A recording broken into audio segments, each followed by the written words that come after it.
briefed on the mission over the weekend against Fordo. Let's listen to him. We'll have to go back and we'll have to show Iran once again that we mean business. Senator Cotton, did the Democrats seem satisfied with this? They had expressed so many reservations about this. They should be satisfied. They got very good answers from John Ratcliffe, the CIA director, from Pete Hegseth, the Secretary of Defense, from General Kane, the chairman of the Joint Chiefs, and from Marco Rubio, who I'd point out is not just the Secretary of State, he's also the National Security Advisor, something that I believe is almost unprecedented in terms of the access of briefing that the Democrats get. Now, maybe they're going to come out and tell you they're not satisfied. Some Democrats, some in the media seem to have such a case of Trump derangement syndrome that they're rooting for the survival of Iran's nuclear program versus celebrating the success of our pilots and their crews. But I think the answers they got in there should be totally satisfactory. Was there discussion about the leaks in there at all?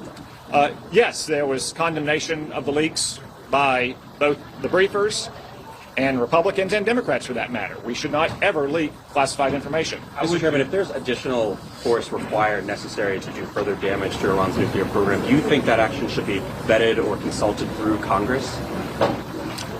Well, first off, as I said, I think we've caused catastrophic damage to Iran's nuclear program. That's not to say they might not try to reconstitute it at some time, but for those of you around 10 years ago during the debate over Barack Obama's nuclear weapons program, we often use the phrase vast nuclear infrastructure because it does take a vast infrastructure. And I know everyone's very focused on what happened at a couple of these underground bunkers or what happened with canisters of uranium. But if you look at the whole span of what happened over 12 days, the targeting of Iran's nuclear scientists, the underground bunkers, the centrifuge manufacturing sites, the gas to metal conversion sites, that's why we're confident, since all of those are single points of failure in an effort to get a nuclear weapon, that we have had an extraordinary success.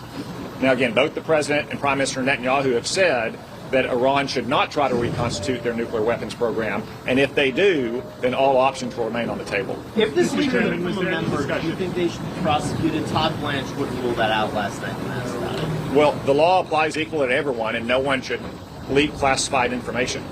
Did the people of both parties seem satisfied by the amount of damage caused to this program? Is there agreement in the room? I think you'll have to ask some of our Democratic colleagues. I suspect those who are satisfied won't stop here, and those who are dissatisfied will stop and explain their reasons. Do you have some sense of where the enriched uranium is at this point? Has the intelligence community figured that out at this point?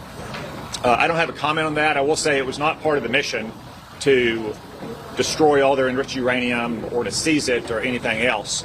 Again, this is not a Mission Impossible movie. There's not a single thing out there that can be done or not done to allow Iran to get a nuclear weapon. It's the entire chain of events and people and places that you have to put together to get a nuclear weapon. The scientists, the centrifuges, the repair parts, centrifuge manufacturing, the cascades of centrifuges, the gas to metal conversion facilities.